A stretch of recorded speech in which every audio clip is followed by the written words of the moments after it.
tears blurred his vision as a surge of love and protectiveness coursed through his body.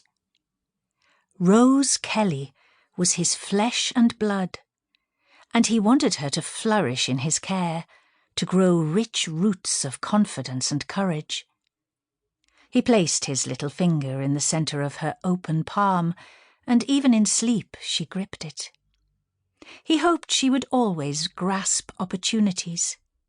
He would be a happy man if his daughter was given the chance to see the world in all its wondrous colours beyond these dark colliery rows.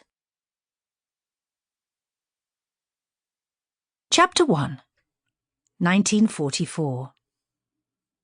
10-year-old Rose Kelly could hardly remember the time when there wasn't a blackout at night and you could buy as many sweets as you wanted. The older lads and lasses talked about those days and how they would be back after Hitler was sent packing. Until that day, carrying a gas mask and a trip to their Anderson shelter in the middle of the night whenever they heard the siren, Wailing Willie, was part of life.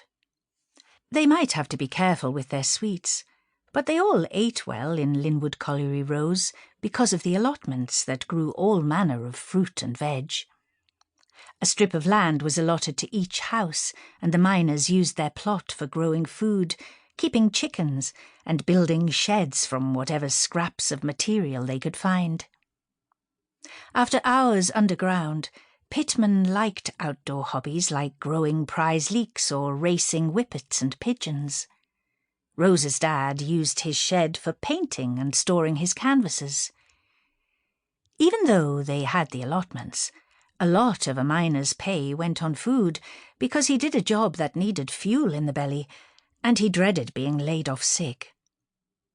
Miners were allowed a few extra rations because of their work, but it all had to be paid for.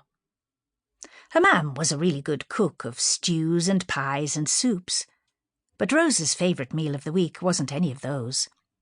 Her favourite was Friday's dinner, when she could have either her one rationed egg, fried with chips and a slice of bread, or have some battered fish and chips from Charlie's. Like many miners, her dad handed his pay unopened to Mam every week. She would tip it out and count the pounds he had earned, then hand him 5 shillings as pocket money. He saved this and then spent a lot on art materials and brushes every now and then. Folks said her mam and dad made a handsome couple, and Rose had to agree. Dad was as fair as her mam was dark. Her mam was the bonniest of all the women in the colliery rows, as pretty as that Vivian Leigh in the films. She had chocolate-coloured curly hair that she tied up in a scarf when she was working, kind brown eyes and a big smile showing white teeth. Rose had her mam's brown hair and her dad's green eyes, and no matter how hard her mam tried, she put everything in her left hand like Dad too. Cack-handedness, her mam called it. Mam's nice teeth were because she was strict about teeth cleaning and eating apples and carrots to keep them strong. They all knew she was scared of visiting the dentist or the doctor. It was losing her mam when she was a little un that had left her with a terrible fear of the very folk who could help to make you better. "We don't want any teeth pulled in this family if we can help it," she'd say, as she brushed at Rose's teeth with a bit of salt or bicarb when toothpaste was in short supply, and Rose tried not to gag. It wasn't easy to have white teeth. Every weekend saw her dad sketching or painting after he'd done the gardening jobs, and her mam making do and mending, so much that she deserved a medal from Mr. Churchill. Old clothes didn't go on a scrap pile to make proggy mats for the floor as often. Clothes were unpicked to see if they could be altered or made into something new for Rose, her younger twin brothers, or another bairn in the row.